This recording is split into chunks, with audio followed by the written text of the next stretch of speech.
that Saint Matthias was chosen to be the apostle in place of Judas, in place of the one who has not welcomed Christ but has denied him and basically has chosen not to follow what the Lord has proposed to him. And Matthias, someone needed to be chosen, and we heard this in the Acts of the Apostles in the first chapter, that the apostles gathered together, and about 120 persons. This is exactly what today the College of Cardinals looks like, and they wanted to appoint another one for this important ministry, to take the place of Judas. And then what happens is this, that there is a criteria. And what is the criteria?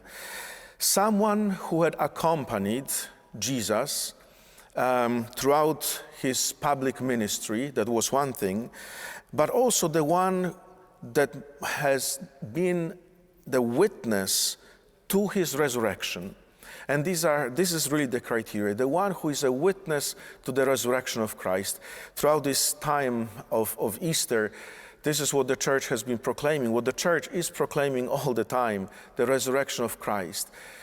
And indeed, Matthias has been chosen by lot, but he has been, I'm sure, already predestined for this place. And this is a word for all of us, because we have all been chosen. There is an election that God has made upon each one of us, all those who have been baptized. There is a choice that God makes. We do not know why. Why not the other, but him? The tradition says that he was probably exactly one of those 70 that Christ was sending ahead of himself to go and preach. And then later on, he's being chosen. He's being chosen to be the witness of the resurrection. We are called to be witnesses of this event. How do we do this? If this event is in us, and if this event changes our life, manifests itself in the way we live, in the way we relate to each other, how do we speak, how do we think about the others. That is an event that is alive inside of us. And this event, yes, has been alive in Matthias. Again, we do not know much about his life. There are different traditions, but Saint Eusebius of Caesarea says that he went to preach, that he was captured, later on he was blinded, then he was miraculously healed, rescued by Saint Andrew, and then he went again to preach, and in the end he was beheaded.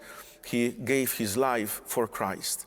That's why we're wearing red vestments for all the apostles, because they were the ones who gave their lives for Christ.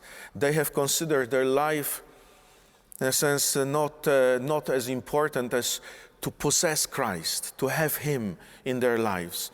And it's true that this goes beyond, the instinct to preserve one's life. And this is exactly what happened with Matthias. So he was chosen. He was chosen to go and preach and bear witness to the resurrection, that life is just so much more than our life here on earth, that our life goes beyond this world, that our life has an eternal dimension. And this is what has driven him, what has given him the zeal, this impulse, this missionary impulse to go and to be the witness of Christ. And so we are also called. We are also called here, today, in this generation, this time, in this place, to be witnesses, everyone in his own reality, wherever we are, but to manifest this new life, this new commandment that Christ has left to his apostles and to all of us. Love one another as I have loved you. And this is, brothers and sisters, what has kept this message so strong and so alive.